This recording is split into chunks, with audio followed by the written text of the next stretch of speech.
So hello प्यारे विद्यार्थियों, स्वागत है आप लोग को आपका चैनल आर्ट्स क्लासेस में। तो आज हम बिहार बोर्ड इंटर एग्जाम 2024 के जो भी बच्चे क्लास 12th में उनका जो जरूर जो है आप आर्ट्स या साइंस या कॉमर्स लिए होंगे, ठीक है, उनमें कंपलसरी आपका सब्जेक्ट जो है हिंदी जरूर होगा, ठीक है। उनका चैप्टर नंबर आज है 4, ठीक है। चैप्टर नंबर 4 का नाम क्या है? अर्धनारीश्वर। अर्धनारीश्वर का जो है लेखक का नाम क्या है? रामधारी सिंह दिनकर। उनका टोटल ऑब्जेक्टिव जो है all objective question with answer के साथ हम इस वीडियो में कवर कराने जा रहे हैं। यानी जो चैप्टर नंबर 4 है अर्धनारीश्वर, उनका जो है टोटल ऑब्जेक्टिव आपको कवर कराएंगे। टोटल ऑब्जेक्टिव कितना है? 30 ऑब्जेक्टिव है, ठीक है। 30 ऑब्जेक्टिव में आपको 5 ऑब्जेक्टिव एग्जाम में जरूर देखने को मिलेगा। वीडियो को अंत तक देखना है। चलिए पहला क्वेश्चन देखेंगे क्या है, ठीक है। क्या है पहला क्वेश्चन? है अर्धनारीश्वर शीर्षक निबंध में शंकर और पार्वती का किस प्रकार का रूप वर्णित है। यानी जो अर्धनारीश्वर चैप्टर है उनमें जो है शंकर और पार्वती का किस प्रकार का रूप दिया गया है? तो कल्पित, यानी option number C correct answer हो जाएगा, कल्पित रूप दिया गया है। चलिए 2 नंबर क्वेश्चन की ओर बढ़ेंगे। 2 नंबर क्वेश्चन है रामधारी सिंह दिनकर किस विश्वविद्यालय में उप कुलपति के पद पर रहे हैं? इसका correct answer option number A हो जाएगा, भागलपुर विश्वविद्यालय, ठीक है। चलिए अगला क्वेश्चन की ओर बढ़ेंगे बच्चों। अगला क्वेश्चन देखेंगे 3rd नंबर का। नारी और नर एक ही द्रव्य की ढली 2 प्रतिमाएं हैं, किस रचनाकार की पंक्ति है? यानी option number C correct answer हो जाएगा, रामधारी सिंह दिनकर। चलिए अगला क्वेश्चन की ओर बढ़ेंगे बच्चों। अगला क्वेश्चन देखेंगे 4 नंबर का। चलिए 4 नंबर क्वेश्चन देखेंगे। नारी और नर एक ही द्रव्य की ढली 2 प्रतिमाएं हैं, यह पंक्ति किस शीर्षक पाठ की है? देखिए अभी पूछा गया किसके द्वारा लिखा गया है, तो रामधारी सिंह दिनकर। और किस पाठ की है? तो उसका करेक्ट आंसर हो जाएगा अर्धनारीश्वर। जो अभी हम चैप्टर पढ़ा रहे हैं उसी चैप्टर में ये बात जो है बोली गई है, ठीक है। तो option number C correct answer लगाएंगे। चलिए 5 नंबर क्वेश्चन कर बढ़ेंगे। 5 नंबर क्वेश्चन देखेंगे बच्चों। क्या है 5 नंबर का? दिनकर जी को निम्न में से कौन सा पुरस्कार दिया गया था? रामधारी सिंह दिनकर जी को जो है निम्न में से कौन सा पुरस्कार दिया गया था? कौन सा पुरस्कार से जो है सम्मानित किया गया था? तो option number B correct answer हो जाएगा, पद्म भूषण, यानी option number B correct answer लगाएंगे। चलिए अगला क्वेश्चन कर बढ़ेंगे 6 नंबर का। 6 नंबर क्वेश्चन देखेंगे। अर्धनारीश्वर पाठ के लेखक कौन है? देखिए काफी महत्वपूर्ण क्वेश्चन है, इजी क्वेश्चन है, महत्वपूर्ण क्वेश्चन है, ठीक है। चलिए 6 नंबर क्वेश्चन देखेंगे। अर्धनारीश्वर पाठ के लेखक कौन है? यानी जो अर्धनारीश्वर चैप्टर है उनके लिखने वाले कौन है? हो जाएगा इसका right answer option number B हो जाएगा, रामधारी सिंह दिनकर, ठीक है। क्या हो जाएगा? रामधारी सिंह दिनकर। देखिए ये क्वेश्चन जो है 2 प्रकार में पूछा जाएगा। अर्धनारीश्वर किसकी रचना है, या अर्धनारीश्वर पाठ के लेखक कौन है? इसका करेक्ट आंसर क्या लगाएंगे? रामधारी सिंह दिनकर, यानी option number B correct answer लगाएंगे। चलिए अगला क्वेश्चन की बढ़ेंगे 7 नंबर का। काफी इजी एंड महत्वपूर्ण क्वेश्चन है, ठीक है। रामधारी सिंह दिनकर की रचना कौन सी है? तो ऑफकोर्स क्या हो जाएगा? अर्धनारीश्वर। अभी कौन सा चैप्टर हम पढ़ा रहे हैं? तो अर्धनारीश्वर। उनका करेक्ट आंसर हो जाएगा ऑप्शन नंबर डी। चलिए 8 नंबर क्वेश्चन की बढ़ेंगे। 8 नंबर क्वेश्चन देखेंगे। दिनकर जी का जन्म बिहार के किस जिले में हुआ था? जो दिनकर जी है उनका जन्म जो है बिहार के किस जिले में हुआ था? तो option number B correct answer हो जाएगा, बेगूसराय जिले में। चलिए अगला क्वेश्चन की बढ़ेंगे 9 नंबर का। 9 नंबर क्वेश्चन देखेंगे। रामधारी सिंह दिनकर के पिता का क्या नाम था? जो रामधारी सिंह दिनकर जी है उनके पिताजी का क्या नाम था? तो रवि सिंह, यानी option number B correct answer लगाएंगे। चलिए 10 नंबर क्वेश्चन की ओर बढ़ेंगे। 10 नंबर क्वेश्चन देखेंगे बच्चों, काफी महत्वपूर्ण क्वेश्चन है। दिनकर जी की पहली काव्य पुस्तक कौन सी है? यानी दिनकर जी की जो सबसे पहली पुस्तक कौन सी है? Option number D correct answer हो जाएगा, प्रणभंग, ठीक है। चलिए अगला क्वेश्चन की ओर बढ़ेंगे। 11 नंबर बच्चों, 11 नंबर क्वेश्चन देखेंगे।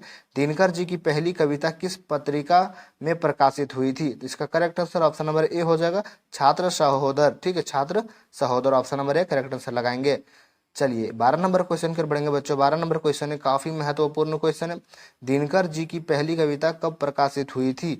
जो कब कौन से ईस्वी में प्रकाशित हुई थी? तो 1925 ईस्वी में, यानी option number B correct answer लगाएंगे। चलिए 13 नंबर क्वेश्चन कर बढ़ेंगे बच्चों। 13 नंबर क्वेश्चन काफी महत्वपूर्ण क्वेश्चन है। 2022 का ये फाइनल एग्जाम में ये क्वेश्चन पूछा गया था, ठीक है।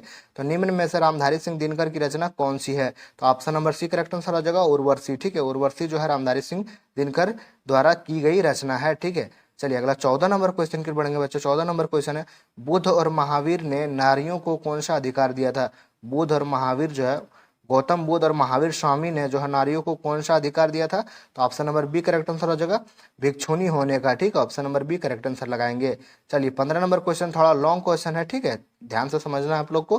पुरुष जब नारी के गुण लेता है, यानी जो है कोई जेंट्स जो है नारी का गुण ले लेता है, लेडीज का गुण ले लेता है, तब वह देवता बन जाता है, ठीक है। किंतु नारी जब नर के गुण सीखती है तब वह राक्षस हो जाती है। यानी कि जब कोई पुरुष अगर लेडीज का, कोई पुरुष जो है औरत का अगर गुण ले ले तो वो अर्धनारीश्वर यानी आधा ईश्वर बन जाता है, ठीक है। और अगर कोई नारी पुरुष का गुण ले लेता है तो वो राक्षसनी हो जाती है, यानी कि राक्षस हो जाती है। यह किसका कथन है? ये जो बात बोली गई थी वो कौन सा चैप्टर में बोला गया था? तो वो दिनकर जी का, यानी कि option number A correct answer लगाएंगे। यानी दिनकर जी का जो कौन सा चैप्टर था? तो वो अर्धनारीश्वर, ठीक है। Option number A correct answer लगाएंगे। चलिए 16 नंबर क्वेश्चन की ओर बढ़ेंगे। 16 नंबर क्वेश्चन देखेंगे बच्चों। चलिए 16 नंबर काफी महत्वपूर्ण क्वेश्चन है। 2018, 2020 और 2022 के एग्जाम में पूछा गया, यानी दो दो साल छोड़ के ये क्वेश्चन पूछा गया। तो 100% है कि 2024 के एग्जाम में यह क्वेश्चन आपको देखने को मिलेगा, ठीक है। तो चलिए देखेंगे क्वेश्चन क्या है। अर्धनारीश्वर का किस विधा से संबंध है? अर्धनारीश्वर का संबंध जो है किस विधा से है? तो option number C correct answer हो जाएगा, एकांकी, यानी option number C correct answer लगाएंगे। चलिए 17 नंबर क्वेश्चन की ओर देखेंगे। 17 नंबर क्वेश्चन क्या है? अर्धनारीश्वर शीर्षक पाठ में कौन स्वयं खुद, यानी खुद वृत्त बन गया और नारी को उसने काली मान लिया था? तो option number D correct answer हो जाएगा, पुरुष, ठीक। Option number D correct answer लगाएंगे।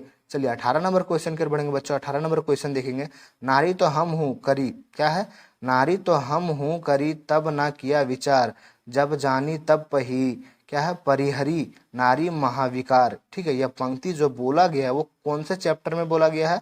तो option number A correct answer हो जाएगा, अर्धनारीश्वर। हम अभी कौन सा चैप्टर पढ़ा रहे हैं? तो अर्धनारीश्वर, ठीक है। Option number A correct answer लगाएंगे।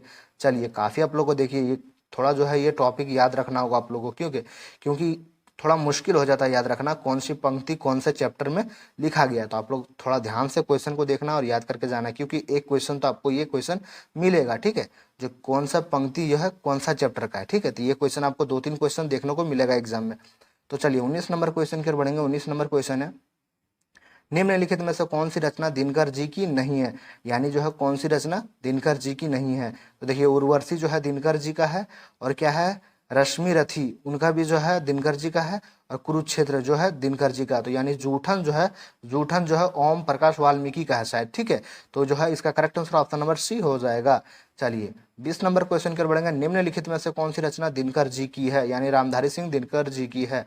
तो option number B correct answer हो जाएगा, परशुराम की प्रतीक्षा। चलिए अगला क्वेश्चन की ओर बढ़ेंगे। 21 नंबर का काफी महत्वपूर्ण क्वेश्चन है बच्चों। दिनकर को किस कृति पर भारतीय ज्ञानपीठ पुरस्कार प्राप्त हुआ था, अथवा ज्ञानपीठ पुरस्कार से सम्मानित रचना है? तो इसका correct answer option number B हो जाएगा, उर्वशी। उर्वशी में जो है इन्हें भारतीय ज्ञानपीठ पुरस्कार दिया गया था, ठीक है। चलिए अगला क्वेश्चन की ओर बढ़ेंगे। 22 नंबर का बच्चों 22 नंबर क्वेश्चन देखेंगे। युद्ध और शांति की समस्या पर लिखी गई काव्य कृति है। युद्ध और शांति की समस्या पर लिखी गई काव्य कृति क्या है? तो option number B correct answer लगाएंगे, कुरुक्षेत्र, ठीक है। Option number B correct answer हो जाएगा। चलिए 23 नंबर क्वेश्चन की ओर बढ़ेंगे। 23 नंबर क्वेश्चन की ओर बढ़ने से पहले आप लोग को बता दें कि ये जो है अर्धनारीश्वर चैप्टर, जिसका लेखक का नाम है रामधारी सिंह दिनकर, उनका जो है टोटल ऑब्जेक्टिव हम इस वीडियो में कवर करा रहे हैं, ठीक है। सारा का सारा निचोड़ ऑब्जेक्टिव रहेगा, एकदम पूरा जो है बुक से ऑब्जेक्टिव है, ठीक है। तो आप लोग पूरा ऑब्जेक्टिव याद करेंगे तो 100% है कि आपको एग्जाम में 5 से 10 ऑब्जेक्टिव देखने को मिलेगा, ठीक है। तो पूरा ऑब्जेक्टिव को याद करके जाए, आपसे यही रिक्वेस्ट है। चलिए 23 नंबर क्वेश्चन देखेंगे। 23 नंबर क्वेश्चन है, अर्धनारीश्वर कल्पित रूप है, यानी कौन सा रूप है? तो ऑप्शन नंबर है करेक्ट आंसर हो जाएगा, शिव और पार्वती का, ठीक है। ऑप्शन नंबर है करेक्ट आंसर लगाएंगे। चलिए 24 नंबर क्वेश्चन की ओर बढ़ेंगे। 24 नंबर क्वेश्चन है, गंधारी थी, गंधारी कौन थी? तो option number A correct answer हो जाएगा, दुर्योधन की माँ। दुर्योधन की माँ की नाम क्या था? तो गंधारी। चलिए अगला क्वेश्चन की ओर बढ़ेंगे। 25 नंबर के बच्चों 25 नंबर क्वेश्चन देखेंगे। प्रेमचंद्र थे, प्रेमचंद्र जो है वो कौन थे? कथाकार थे, या गीतकार थे, या संगीतकार थे, या फिल्मकार थे? तो option number B correct answer हो जाएगा, कथाकार। अगला क्वेश्चन की ओर बढ़ेंगे बच्चों। अगला क्वेश्चन है, दिनकर जी का जन्म कब हुआ था? तो यानी दिनकर जी का जन्म कब हुआ था? तो option number A correct answer लगाएंगे, 23 सितंबर 1908 ईस्वी को। चलिए 27 नंबर क्वेश्चन की ओर बढ़ेंगे बच्चों। 27 नंबर क्वेश्चन है, दिनकर किस युग के कवि थे? जो रामधारी सिंह दिनकर है वो किस युग के कवि थे? इसका correct answer option number C हो जाएगा, छायावादोत्तर युग के। कौन सा? तो छायावादोत्तर युग के। चलिए अगला क्वेश्चन कर बढ़ेंगे 28 नंबर का। 28 नंबर क्वेश्चन देखेंगे बच्चों, क्या है? संस्कृति के 4 अध्याय किसकी कृति है? जो संस्कृति के 4 अध्याय यानी 4 चैप्टर है उनके किसकी कृति है? तो रामधारी सिंह दिनकर, यानी option number D correct answer हो जाएगा। क्योंकि आप लोग को देख ले कि अब ये जो चैप्टर पढ़ा रहे हैं वो रामधारी सिंह दिनकर का, तो जितना भी आंसर होगा शायद सब लगभग जो है रामधारी सिंह दिनकर का ही होगा। चलिए अगला क्वेश्चन कर बढ़ेंगे 29 नंबर का। 29 नंबर का क्वेश्चन देखेंगे। ये चैप्टर का जो है लास्ट क्वेश्चन है 29 नंबर का, ठीक है। टोटल जो है निचोड़ ऑब्जेक्टिव हम निकाले कितना, 29 ऑब्जेक्टिव, ठीक है। तो देखेंगे लास्ट ऑब्जेक्टिव क्या है, कौन सी कृति रामधारी सिंह दिनकर की लिखी हुई है? तो option number A correct answer लगाएंगे, शुद्ध कविता की खोज। क्या हो जाएगा? Option number A right answer हो जाएगा। चलिए आज हम कवर किए हैं कितना टोटल ऑब्जेक्टिव, अर्धनारीश्वर का। चैप्टर नंबर 4 का का जो है अर्धनारीश्वर, उनके लेखक कौन है आपको फिर बता दे, उनके लेखक जो है रामधारी सिंह दिनकर है। क्योंकि 100% आपको जोन सा चैप्टर उनका लेखक का नाम याद रखना होगा, क्योंकि ये ऑब्जेक्टिव जो है कम से कम तो 5 ऑब्जेक्टिव पूछता है कि हर चैप्टर के लेखक का नाम क्या है। ठीक है, तो आप लोग याद करके जाएं हर चैप्टर के लेखक के नाम। जस्ट क्वेश्चन अपोजिट कर देता है, कभी पूछ देता है अर्धनारीश्वर चैप्टर के लेखक कौन है, यानी कि अर्धनारीश्वर पाठ के लेखक कौन है, और कभी पूछ देता है रामधारी सिंह दिनकर द्वारा लिखाया गया कौन सी कहानी है, तो आपको बताना होगा अर्धनारीश्वर। ठीक है, वो क्या है थोड़ा क्वेश्चन को घुमा देता है, तो एग्जाम में आने के चांसेस ज्यादा रहता है। तो आज हम कवर किए हैं चैप्टर नंबर 4 का टोटल ऑब्जेक्टिव कितना 29। आशा करता हूँ कि ये 29 ऑब्जेक्टिव आप लोग याद करके जाएंगे, तो 100% गारंटी के साथ देता हूँ कि आप लोग को जो है 5 ऑब्जेक्टिव या 6 ऑब्जेक्टिव देखने को मिलेगा एग्जाम में गारंटी के साथ। ठीक है, तो लेकर आएंगे अगला वीडियो चैप्टर नंबर 5 का। चैप्टर नंबर 5 का नाम क्या है, रोज। ठीक है, चैप्टर रोज के लेखक कौन है, अज्ञे जी। ठीक है, उनका जो है टोटल ऑब्जेक्टिव निचोड़ ऑब्जेक्टिव लेकर आएंगे अगला वीडियो में। अगर अगला वीडियो आप लोग को देखना है तो चैनल को सब्सक्राइब कर ले। चैनल का नाम क्या है, आर्ट्स क्लासेस। ठीक है, आर्ट्स क्लासेस में जो है चैप्टर वाइज चैप्टर के ऑब्जेक्टिव की वीडियो अपलोड होती रहती है, तो चैनल को सब्सक्राइब कर ले ताकि हर वीडियो आपके पास पहुंच सके। लेकर आएंगे अगला चैप्टर की वीडियो, मिलते हैं अगली वीडियो में, तब तक के लिए जय हिंद जय भारत।